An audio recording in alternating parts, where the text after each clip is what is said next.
Hello and welcome to Confidently Wrong, a show by regular dudes talking with confidence about content we have no right to speak about with any kind of authority, but do it anyway. I'm Wesley Nakamura, and as always, I'm joined by Mike Smith, award-winning director Brian Redondo, and Savon Jones, aka Captain Vonnie. This is episode 46, and we share what we're loving and then declaratively declare a winner in the battle between the battling next-gen consoles.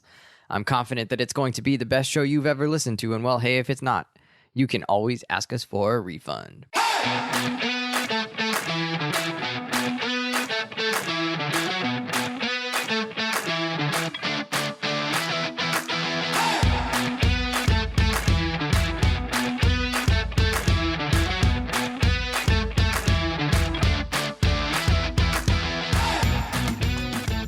On this show, I'm kind of excited because we're going to do kind of a lot of small different segments here. So the first one is our tried and true, what we're loving. Mike, start us off. What are you loving this week in the world of Mike? I haven't really been loving anything particularly. Are you capable of love? Not anymore. Wow. I think the darkness inside of my heart is kind of limiting my ability to experience emotion on either end of the spectrum, which, that can be kind of cool depending on who you ask. But what I will say is I've been, I've just been bored with the video games. Like, none of the shows have really been speaking to me. So essentially all I've been doing is reading Dune and watching Seinfeld. It sounds like a dark place, actually. Again, depends on who you ask. What I will say is, there's a lot of Seinfeld. I have a really bad personality trait where when I binge a show, it starts to kind of seep into my own personality. Seinfeld is not people you want to emulate. Seinfeld, what I've realized, it's just like it's Friends mixed with It's Always Sunny in Philadelphia. They're all bad people just navigating like regular 30-something problems. So I am getting a little Jewy, so I'm going to have to chase this with something after. I don't know what's a very not Jewy. Like, I'm going to have Martin. I'm not Martin. Just released on HBO Plus, y'all. I do really like Seinfeld. Like, if you're someone that likes Curb Your Enthusiasm, Seinfeld is a fantastic binge because it's a show about nothing. The episodes don't really connect at all, largely. So, like, you're never missing anything if you fall asleep or zone out. Seinfeld is a great show for vibing.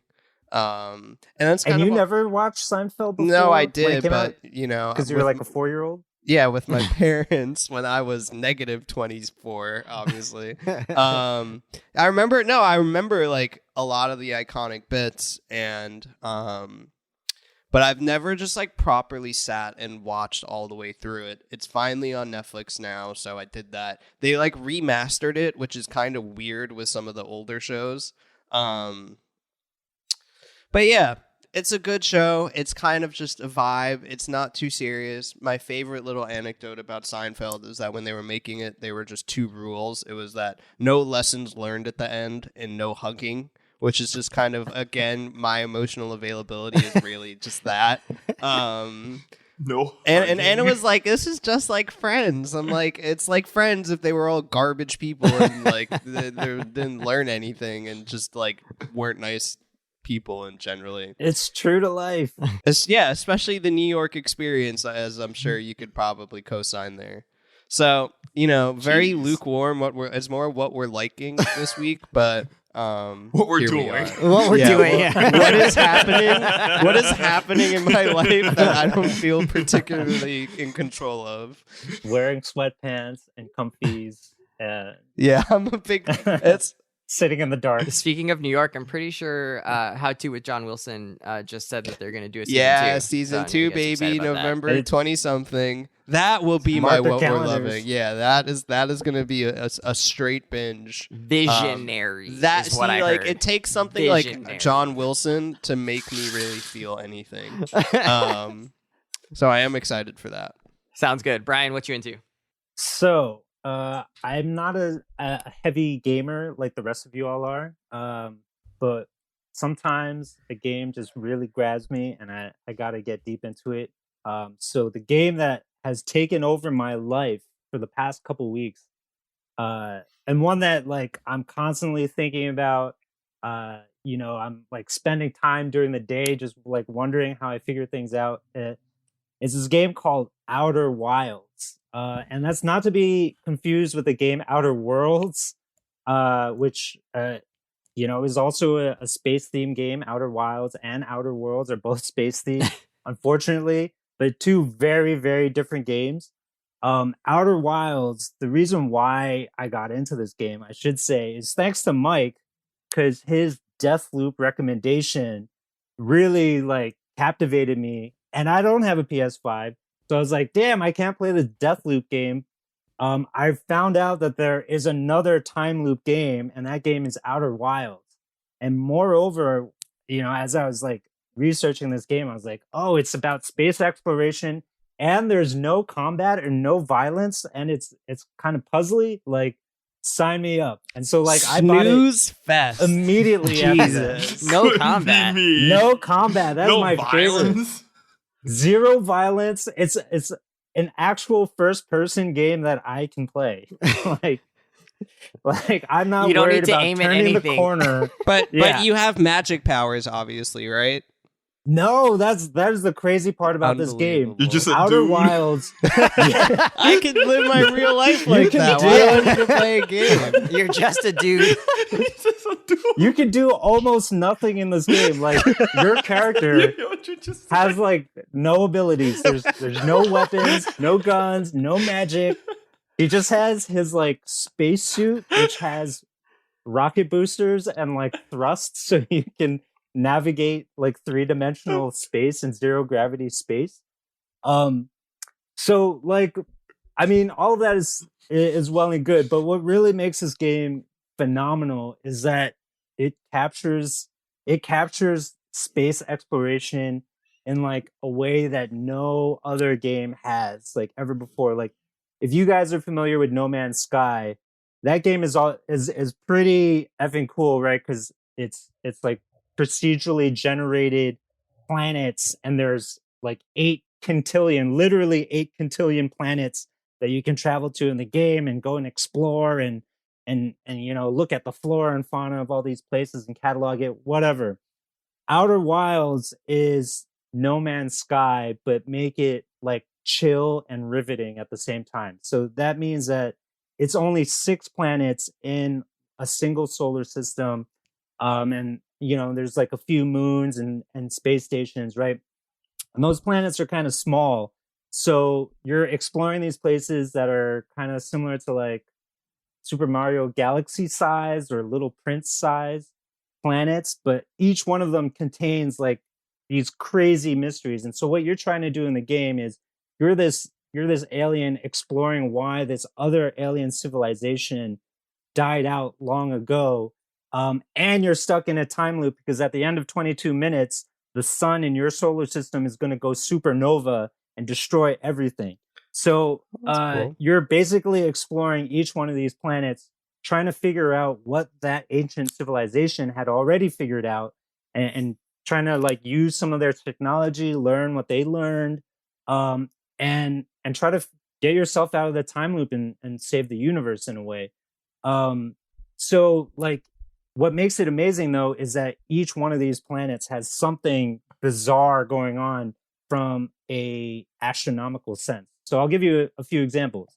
Like, one planet has a black hole at the center of the planet, while the planet is getting pelted by meteors coming from its own moon and destroying the surface of the planet. So like, the ground is breaking underneath you as you're trying to explore it, and you don't want to get sucked into that black hole that's at the center of it. Another planet is covered in water and has like massive cyclones that are roving around the entire planet, getting in your way, and they're lifting off land bodies out of the sky and projecting them off into space because of the cyclones, and the gravity is so crazy. So like, all these planets feel very kind of wildly interstellar like, the classic Christopher Nolan movie.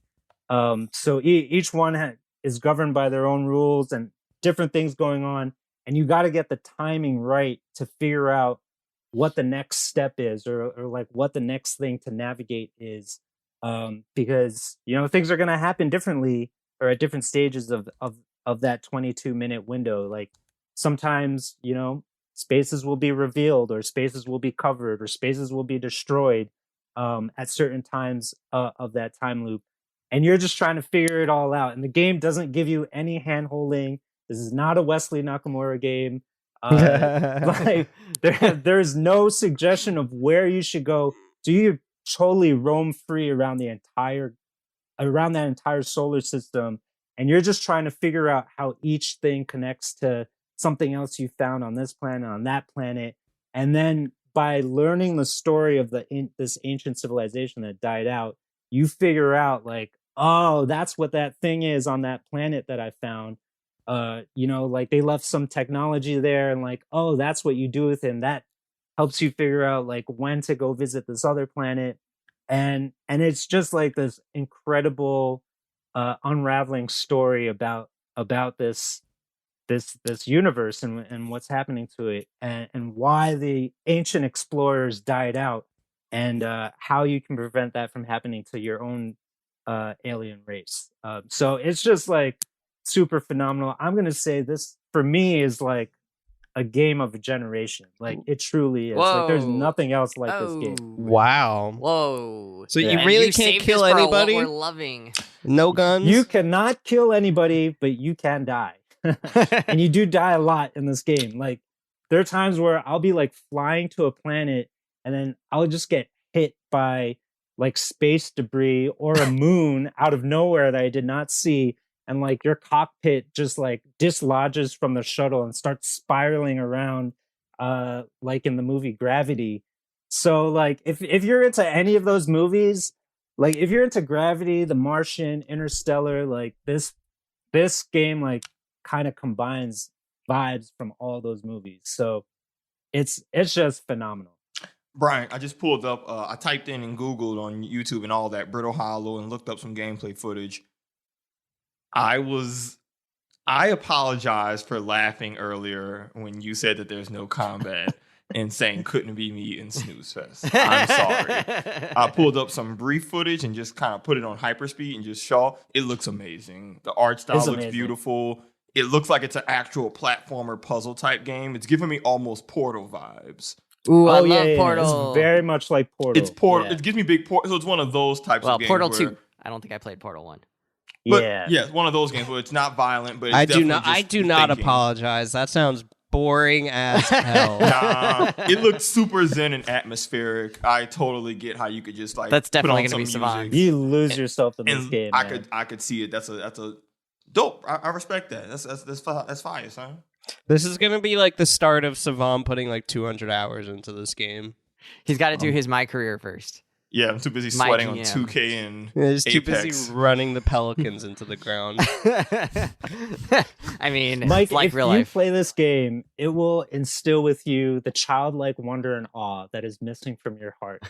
Yeah, maybe I need to go. It actually would. And maybe I need to go in the boring direction because I'm just overstimulating myself with the hope of something working. But yeah, maybe. Enough like killing. Maybe Start being exploring. like a space janitor is the move. Is that what I'm hearing? A space. I don't understand how you couldn't see the moon coming, but it does sound pretty awesome. I mean, it hit me from behind. What I will say is, you're welcome. That, and I've never had me to be described as anything I've ever done as captivating. But if my Deathloop review was captivating, then you're welcome that this led you to Outer Wilds. Thank you. And another thing, so now the thing Wesley's about to do is another thing I suggested. So I'm just the heart and soul of the content we take in, which is about as much of a positive impact as I could expect to have on someone. So I checked out Arcane this week on Netflix. They're doing 3 episodes per week, which actually I feel like is a great speed for me. You get the kind of bingeability of, you can watch a few shows in a row, but it's going to last a little bit longer, right? Like Squid Game, you could watch that in a couple days and it's already done. Like nobody's talking about Squid Game anymore. It's played out, it's done. But like if you release 3 episodes at a time and maybe you have a 12 episode season, you can get 4 weeks of kind of being in the thing and you have something to look forward to next week. But you get you sound like someone trying to quit smoking. But you get some of the binginess of, a traditional Netflix release. So I actually really like this. It also, then you just also can't sit there and watch 7 in a row, like, and waste your whole day. Like you can actually just, hey, I'm watching 2 at a time. They're there. I enjoyed it. And then I can move on with my day because there's nothing else that you can watch on that one. Anyways. Wes, it's called self-control, buddy. Oh, You like the time fear for people's pets. This is why I cannot lose any weight or, I have no self-control. I ate, what did I eat? I ate like 6 donuts yesterday. Like they're just sitting on the counter and I wouldn't stop. It was, you don't even smoke weed. But then would I be able to stop that? I feel like maybe I'd go a little bit overboard with pothead that. Wes. No, but I'm saying that's that's acceptable maybe if you're just absolutely blitzed, but you can't be out here sober just throwing back 6 donuts. Sugar is my drug of choice, guys. Let me tell you. That sugar is a drug. Oh man. Facts. Okay, so I'm watching Arcane. It's based on League of Legends, which I know nothing about.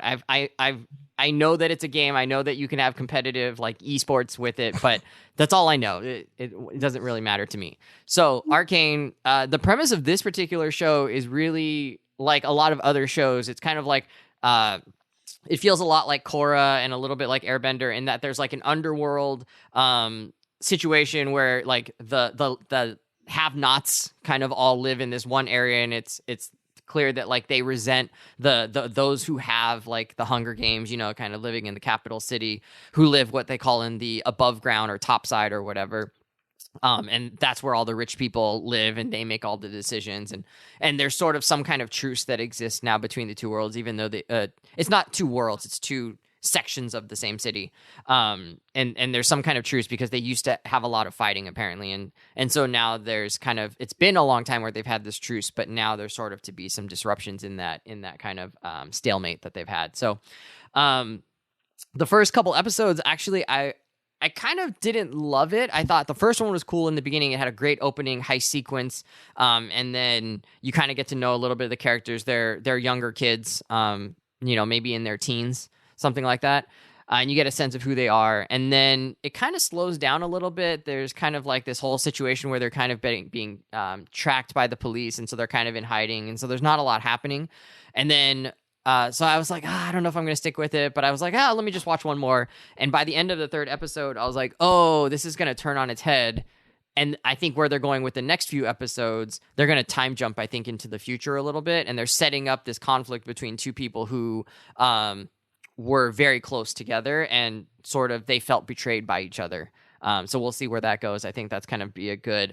They basically did, like the Anakin Obi-Wan relationship, but they did it in a less whiny way. It just like happened and you're like, oh dang, like that's okay, now I know where this is going. And then they're just going to time jump forward and we're going to see like them be antagonists to each other, I think. So that was pretty cool. I know that was a long bit, but I also wanted to just... Oh, Brian, go ahead. I was just going to say, Wes, that even though I'm ragging on you for not having self-control, I have no self-control. I have binged every available episode of Arcane already, and am I right? Is that where it's going? We're gonna... Yes, okay. Absolutely. I mean, they telegraph it, yeah, and it's... I mean, I'm on board. This show is like pretty awesome. It gets better every episode. The visuals are great. Had either of y'all heard it before I said anything? I just saw that it was available, and I had checked it out. That the art was cool, but I hadn't like actually watched it. I saw a trailer just before you texted Mike, so I'm not going to give you credit on that one. Okay, fine. I'll give you credit. Fine. I think I hadn't watched the trailer until you kind of like sent it, so I was like, oh, I'll check that out. I haven't watched the show, but I'm glad that y'all have. Brian, did you like the art style? I think it's pretty cool. It's like a little bit different than stuff I've seen before. Oh yeah, it's totally original. It definitely looks like World of Warcraft, Hearthstone, League of Legends, whatever. Like really high quality. It looks like really high quality cutscenes, but for like a 40-minute episode, every episode. All right. I like this show. Yes, I think so. Yeah. All I know about League is that it's just... I was just talking about it the other day. It's one of the most toxic, salt-inducing experiences ever. Every League player I know hates League. This doesn't have anything to do with the game though, like there's nothing about like combat or anything like that. There's not a competition. It's literally you're just right now at least we're just following these people and like watching them like try and survive in this pretty difficult situation that they're finding themselves in. So it's that type of world, but not the video game part, just the world and lore. That's what it seems like. Yeah, I think Mike would be tons into of it. world building. Yeah, Okay. there's like I do think Mike would be into it because there is world building. They're like trying to introduce like this idea that like magic shouldn't exist, but like somebody's kind of trying to pursue it as like a science thing almost. So it's it's got that sort of airbendery kind of idea and core idea to it. I don't They know. have like engineering and technology too, right? Like the League, Right. I thought the whole thing with League is that there's magic, but there's also like space people too. Is this one of those where it's just we haven't met kinda any space people sci-fi and yet. fantasy?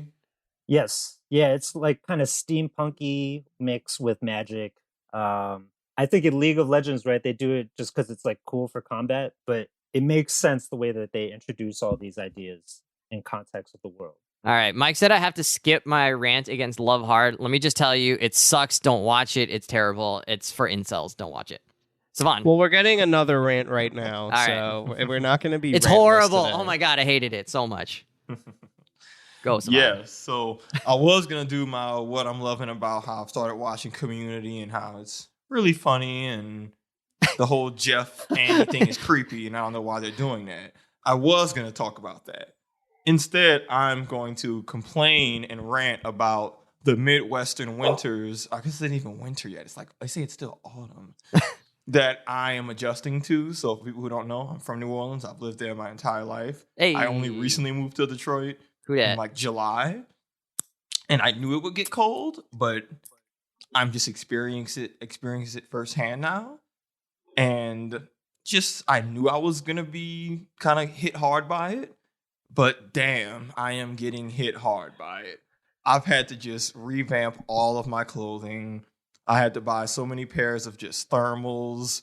Like I'm wearing just a thermal fit right now, just black bodysuits essentially. A thermal onesie? Is that what you're It's in? not a Does onesie. it have a butt It's a flap? two-piece. No. It's not the old Farmer John with the the cartoon dude with the red long johns. No booty flap. But Why But not? because I'm not that old school yet. We'll see. You but are, but it's just not cold. in this one case.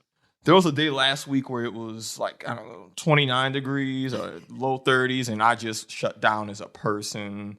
There was ice on my windshield, and I was just a helpless child. I just sat in my car and just put the heat on and just waited. And I'm struggling, y'all. And I'm wondering the hubris of people thinking, oh, yeah, we'll just set up a civilization here where it just gets freezing, everything freezes over, ice falls out the sky. It's like, nah, we're good. Wait till I tell you about building a civilization in a swamp. Yeah, and Without I air did it, conditioning. They did it and- without air conditioning. What were they thinking? Oh my god. I And don't even know. Or the desert? maybe, but this is maybe just one of those, the devil like, hey, I've experienced the hubris of building on a swamp, so I get it. I've never seen this nonsense, so I just All like of this to say, we did have to pause so you could go outside and look at the snow. Yeah, it's snowing right now, and this is Is it snowed gorgeous? maybe 2 or 3 times in New Orleans in my life, but as they can probably say, that barely counts as snow, really. Right now, it is straight up snowing, and this is the first time I've seen it, and I've just had the windows open, staring out like a cat. There's a cat that doesn't go outside. When it started, you look like a kid on Christmas. Yeah. Oh, dude, Like, it was for real. pretty insane. He was excited. And it sucks because the snow is beautiful, but I know it's going to be awful. And I also know that I got to leave the house today. I got stuff to do. I was gonna say you should go outside and experience the fresh snow. Like that's actually the best time to experience it because That's the only good time to experience when it starts to do the like half melty thing or it gets all dirty, then it's not Ugh. fun to look at. And you gotta trudge. But it takes like 15 minutes to even get dressed to leave the house. I live in an apartment building, so I got to go like down on the 9th floor. It's going to take you longer to tie tennis shoes to your, or tennis rackets to the bottom of your shoe. What? Exactly. What? Don't do that. Oh my Don't do god! that. Yeah, and then, so Oh my all of this to say, I am loving getting to experience new weather, but hating that I have to plan through the logistics of being able to stay warm and also want to have a social life and leave my home and be outside. So Fair. wish me, and it's not winter yet, which is the worst part. People are saying, I bought a coat. They say, oh, Savon, that's a nice coat. Yeah, look, you got a good coat for the autumn. What are you going to get for the winter? Excuse me. So apparently they say that's good for the 20s, but it might get into the teens or even the negative. So are you ready for that? I'm like, no. Anything below 30 is real harsh, man. So yeah, it's no fun. So Be careful when you're driving though, yo. On the snow, that's no joke. I mean, I have to drive regularly for my job. I have like 4 different places that I have to spend time at between. So I'm going to have to learn how to drive in the snow. So it's going to be a really fun couple. If you start skidding, don't slam on the brakes, Savon. See, exactly. Like I play Grand Theft Auto. If things go wrong, the first thing I do is slam on the brakes. That's my instinct. Like, oh, shit, going ass up. Do they? I don't know. I never really like drove and lived in a cold environment. I know they make something called snow tires. Is that an option for Savon? Does he need to get those, or is that like optional? People told me I don't need them here. They say you won't need it. Okay, all right. But I don't know. It could tell me anything. Yeah. I don't effing know. So Better start putting those chains on those tires. Oh man, Yeah. chains are such a pain. wait, excuse me. I've Chain. never experienced that. Chains are these metal like lace things you like wrap around your tires, so it gives your tire more traction in the snow. It's it's a pain. Oh, that's fun. Yeah, and someone already told me I got an email from my apartment building saying, hey, we're going to have a plow service come through, yada, yada. I'm like, oh, bet. Okay. That's fire. Nice. They also said, someone also told me, hey, make sure you get a shovel because the plow is going to put all the snow up on your car, so you still got to. So now I'm going to have to leave my apartment early. Can we, responsible like- adult Yes, to do yes. labor. Can we film you shoveling and like sell it? I feel like people would pay money for that. That's an NFT, right? You there. would see the most upset, angry, because I gotta be at school, so I have to get up early. I'm already like mad. Like I gotta just do labor and get up early just to leave this MF.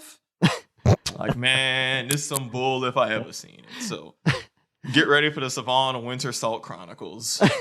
And I'm looking forward to it. 100%. For our listeners, for my people in the South, in the warm places, be happy, I guess, for that. For my Northerners who are used to this nonsense, any tips you want to give me, or if you want to just laugh, go for it.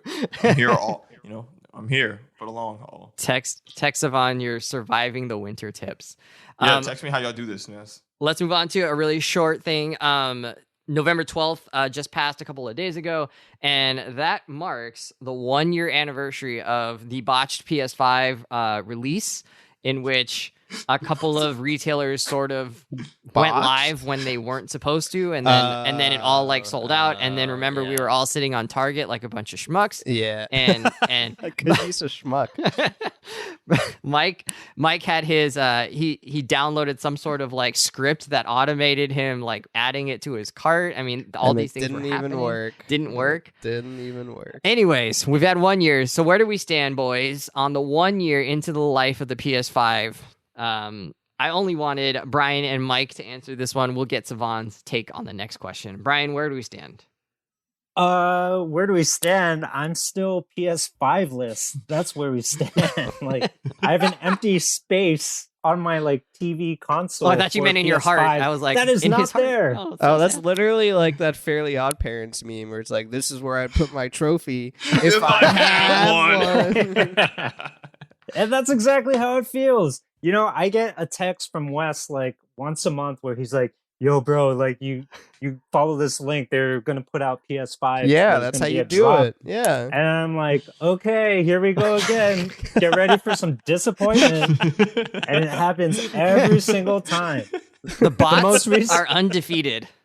The most recent one, I went from being like 2-minute wait in the virtual queue to suddenly going to an hour-long wait in the virtual queue. I'm like, how did that even happen?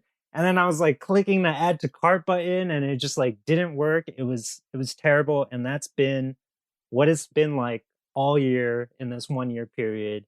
But you know what? To be honest with you, even though that space for a PS5 is collecting dust, I kind of don't care still, right? Like there isn't anything that I'm dying to play. There's not like a must-have game. The only thing that I'm really interested in is Deathloop. And without it, I arrived at Outer Wilds. So I'm good right now. I'm good. That is not what I thought you were going to say, but the respect. Mike? I think Savon can speak more eloquently to this than I can because Savon uses his PS5 more than I do, just as like a general gaming thing. What I will say, and I guess I was going to kind of say this with my next question, but I'm just going to say it now. We are vastly underestimating how bad the PS4 first year was. So I'm just going to list a couple games here. For the PS5, we'll talk about games we got this year, and then we'll talk about games, the PS4 games, and then Savon can just talk about kind of what it's actually been like owning and using this console for just general games. So PS5, we got Spider-Man Miles Morales. We got Spider-Man Remastered. Astro's Playroom with a tiny, but it came with it and it was a cool demo of the technology. We got the Demon Souls remake. We got Returnal. We got Ratchet and Clank. Ghost of Tsushima was obviously a PS4 game, but it was just so elevated on PS5. I feel like you do have to consider that. Kena Bridge of Spirits, Deathloop, 2K.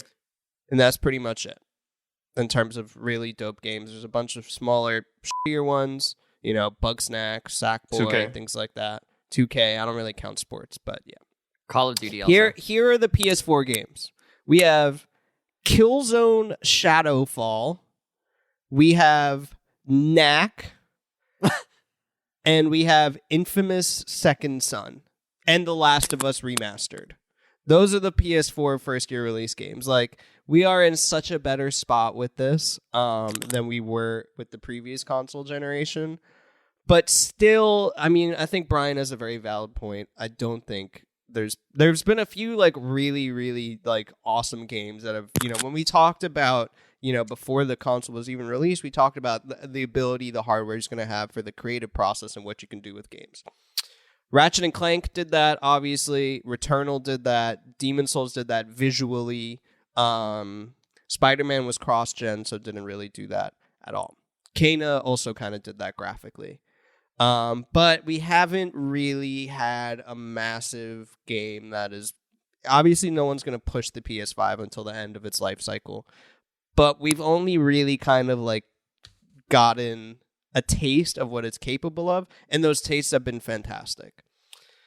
So all of this to say, I think we stand in a decent spot. I think the goddamn microchip stuff is just absolutely staining this. Same with the pandemic. So I think I'm in a very different place than Savon because I'm just fully on this for those kind of, exclusives, single player kind of pushing this the hardware. But Savon, I know, and I've given him a lot of flack for this, kind of views his PS5 in a very different way. Mm-hmm. That's me passing it off to you. Yeah. He was collecting his thoughts. Segue. Yeah, Collecting his thoughts. So I think in terms of the games coming out part, Mike, you already hit the nail on the head on that. I think part of this, and I kind of look at the PS5 situation through the same lens as the way I look at like a lot of these Marvel shows and productions, where the pandemic made stuff harder, and you just have to contextualize all your games within that lens. So even now, we're going to have to take that L for the coming year. The new God of War was supposed to be PS5 exclusive. I think the pandemic, amongst other things, played a role in them making it for both systems, which is just going to affect how hard you could really lean into that PS5 hardware. So some of this pandemic, you got to take your L on that. And I'm not going to actively hold that against Sony, but it's, you got to be realistic. And I've said this before, I think the overall experience of owning a PS5, outside of, we haven't gotten to scratch the surface in terms of games, but in terms of just the overall system and features, top notch, I still think it's been worth every penny. Wes, you can attest to this, right? You couldn't do this with the PS4 or the PS3 or when you were a kid. You can clip any moment you've ever had in a game before. If you have a highlight. If I had a fire game of Call of Duty, I could go to the store, go grocery shopping or something, come back and still clip the last hour of content and edit it and link it to my YouTube account, have it uploaded, have it still be in high quality, send it to group chats. Being able, the Spotify integration now, where I can be playing a game and easily use my phone to link Spotify through my PlayStation, but still use group play so I can be in a PlayStation party with friends and we can all be having a synchronized Spotify group listen party. Like That's a thing? yeah, absolutely. When did they add that? How come I'm not invited to these group listening parties? I know why. You can listen to music together with people? Yeah, so Spotify has like its group listen feature, so you can set that up and where you can listen at the same time. If your But not is through linked the to- PlayStation. If your Spotify is linked to your PlayStation, whatever you play on Spotify is going to play through the PlayStation. So you set it up on your phone, have the group play, have it stream through the PlayStation, and then if another person's in your party and they're doing the same thing, you're effectively listening to the same music at the same time in the party. But my point being, all of this is just things that you could not do previously on the hardware. And the fact that you can do it smoothly, quickly, no hiccups, minimal load time, to me, it's just worth every penny. Again, the Netflix and just all my streaming services being so smoothly integrated. If I want to switch to my sports, my shows, it's bigger than just a gaming console thing for me. And just being able to have all my media in one big thing in a neat bowl with a bunch of extracurricular features, my 4 couldn't do that. My 4 couldn't handle that. So in that sense, I'm still very happy with the technological marvel. And they're only updating it more. They updated the app now to where now you can stream your friends. You can screen watch your friends playing their PS5s on your phone. Yeah. So like Wes, Mike, if you're out of town, you can just be on your phone and watch us play whatever. But It's like watching one of your favorite Twitch streamers, but worse. yeah, but it's your friends. So Worse. I mean, I think I would arguably say even better because the trash talk is even more personal, and the audience is really gonna care. But So that kind of deals with like graphics, speed, the ability to use the hard drive because it's so fast, right? It can record your gameplay in real time and just it can buffer it no problem, and you can just like be like, oh, I wanted to save that, and the machine's like, well, I've been saving for you, so you're in luck. The DualSense, has sort of been hit and miss. I mean, I think Astro, whatever it was called, Astro's Playroom, clearly like took the most advantage of the controller. Hopefully more game makers will. We've talked about that before. Is there anything that you guys are still looking forward to? Like for me on my list, I really want more games to play at the 120 hertz, even if it has to drop down in resolution a little bit. I kind of want to see, like, is that going to be really cool for gameplay? I've got a monitor and a TV that's capable of doing 120 hertz, but none of the games I've played so far, I know Call of Duty can do 120 hertz, but it'd be nice to see it in other games kind of come through. Are you guys looking forward to anything? Namely, I'm thinking God of War and Horizon Forbidden West, which we were all kind of hoping would be next-gen exclusives. Now can't be just because it's so hard to get those consoles. I am still excited for those games. I think the level in which they're able to take advantage of the hardware, we'll see. But I guess like immediately, I'm very excited for the Sifu game. I believe it's a next-gen, the Kung Fu game. But then, again, I think even if God of War isn't fully taking advantage of the PS5, I'm very excited for that. It doesn't really answer your question. Same thing with Forbidden West. You're excited about the new games that are coming out. But we're still very far from the point where it's going to be truly taking advantage because you are kind of curtailed by having it develop for last gen. Mm-hmm. So thanks, Brian. This is your fault. I love last gen. That's where it's at. Heathens. No, Vintage. just gotta keep it. Remember, the PS4 came out in 2013, something like that. 2013.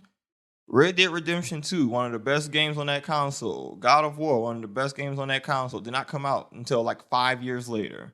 Yeah. So what I'm excited for, Wes, I don't know what this game is. It might be a totally new IP. I don't know what this game is going to be. But in maybe even 2-3 years from now, this game might not even start development, right? Mm-hmm. This might just be a brainchild right now. But there's going to be a fire game that's going to be made only for the PS5 hardware. And it's going to be years down the line enough to where they've really got a better understanding. And I don't know what it's going to look like or what the ceiling of that game is. But it's going to be fire because every generation has had one. PS2's had it, PS3's had it, PS4's have it, but it's always the swan song. So even though I'm kind of looking big far ahead, I'm really excited for whatever the PS5 Savon swan song is game ambiguously excited about something 5 years away. This that he's is never even heard of, doesn't this even is the exist. high No, quality it's analysis. No, but it's folks because come to every this show no, for. but like serious, like okay, like the PS2 was, it came out in like '01. The visuals on God of War 2, one of my favorite PS2 games ever, wasn't until damn near when the 3 came out. So when I got my PS2, I would have never known just how good it's gonna get, and that's where we're just at that stage with the 5. So, and it's happened every gen. So you just gotta. It's not like I don't have there's not a track record of this. So y'all not gonna look at me like I'm tripping. I mean, I might. All right. It's obviously too early to make a call, but that's not the name of our show. We're confidently wrong. So at this point, for all of you, is Xbox Series X or is PS5 king of the hill, the console hill right now? Savon, where do you stand? The 5 in terms of the features and just the usability, but I ain't gonna lie, man. Xbox, they got Halo that's supposed to be shaking it up. They got the Elder Scrolls series. They got some heavy hitter exclusives. You know, like if I had the money, I would get an Xbox for Halo and Elder Scrolls. Like that's kind of where I'm at with it. Mike? I've said this from the beginning. I think more so in this generation than any other generation, these two exist independently of each other. I think, you go way back to what we talked about with BK in terms of the usability of the Xbox and kind of how they made a lot of design choices, not only with hardware and the way it functions, but with the Game Pass, things like that it's really pick up and Game Pass and is play. that's a huge thing, man. I looked at some friend of the show, Alan, has Game Pass. They have a bunch of good stuff on there. It's also a lot of junk, to be fair. I think largely it's the same quality of games that we get with the free PlayStation Plus games. All this to say, I think this generation more than ever, it's a good time to have both. I think the consoles really aim to do separate things. I think the first year, like exclusives, first party games are just way better on the PS5. I'll die on that hill, but I also think the way Xbox is, so friendly right now to casual play, to really just making it accessible, it's hard to say which one's better. I think now is a good time to have both. That's interesting, though, because it's so expensive. It's not actually for casual gamers, right? You're not casually going to be dropping $600. Well, no, the and cheaper spending one's time, $300. Oh, okay. Well, Xbox Series S? The less powerful one. Yeah, I wasn't counting that one. You're right. You're right on that one for sure. Brian, do you have a stake in this? Do you think that one of them has taken a lead yet? The true king of the hill is the Nintendo Switch. Yeah, everybody knows that. The Nintendo Switch. Get out of here. Come on. Get out of here. Come on. I just want to play games whenever I can and wherever I am, and that's the Nintendo Switch. And I can't wait for all these games to be ported to that console. Fair enough. Yeah. Thanks for completely rejecting You're the premise welcome. of the question. Cyberpunk 2077 on Nintendo Switch. I can't wait. Sign me up. I'll play it all the time in bed. Kyle will be old enough to buy it by then. Jesus. I think PS5 is probably right now the king of the hill, but I do think Xbox having Game Pass, Xbox having a little bit better probably interface, like the user interface that you're using. It'll tell you if your what your TV's running. The PS5 kind of hides some of that stuff. I don't actually know if and like PS5 having a slightly smaller hard drive, PS5 not enabling the external hard drive until much later, like a year later, it just got activated. Dolby Vision. Yeah, there's no Dolby Vision right now, and I don't even know if there's like real HDR gaming or something like that. It's just technologically, it seems like Xbox kind of managed to hit the targets, and PS5 is trying to like build them in sort of after the fact. I think that part hurts it a little bit, but having played Ratchet and Clank, which was just a ton of fun, being able to do the clips. I mean, my YouTube channel now is just like 150 clips of like Apex Legends from me. I don't even watch, I'll go back and watch some of them. Nobody watches them, but I have fun putting them up. PS5, I think so far has been the king of the hill, but like Savon said, with Halo coming down the line, Forza just dropped about a week ago. I'm going to talk to BK about that and get his thoughts on it. Like, that game looks beautiful, and it, cars are a great way to show off what a system can do. So pretty cool. Wes? one thing we gotta remind ourselves, and I ground myself with this with the casuals I know. People will buy a system just for one series and be okay with that. And if you got a series that people want and it's a big one, that could prop your whole system up right off the bat. Like that Elder Scrolls acquisition is big. There are people who still play Skyrim now. So if you can give them an Elder Scrolls game that's just like, bam, you just got like a 10-year customer just like that. I think that's hard to sleep on, man. Like a lot of the big games now, crossplay is a norm these days. So that's not really something that's gatekeeping no more. If you want to play Call of Duty, Apex, Fortnite, it don't matter what system you on. So the exclusives, bro, that's going to be what decides this. But I think that's why the four of us are sort of more leaning towards PS5, because the games that we've played in the past, like The Last of Us, like Horizon Forbidden West or Horizon Zero Dawn, God of War, all of those are showing up on PS5 and they're not going to end up on Xbox. So I think that's why we're an leaning Elder that way. Scrolls, so that might, for me, that's a big I minus. might get, and if my friends get Halo, I might get an Xbox. I don't get an think Xbox you for need Halo and Elder Scrolls. I don't think you need to worry about an Elder Scrolls game coming out anytime soon. You'll get Skyrim on PS6 before you get a new Elder Scrolls game. Hey, with my odds, I'll do it. All right, friends. Do you want to wrap it up there? We can save Savon starting 5 for the next one. I think this is a good place to tie a little bow on it. Friends, I had a good time doing this show. I hope you guys did too. I hope you guys had a good time listening to the four of us just kind of chop it up and be silly and be stupid. It's been fun. Hit us up on our socials. Mike is going to be dropping a headliner probably or some cool memes. I don't know. Mike is very good at the social medias. At confidently_pod. Later. Bye. Bye.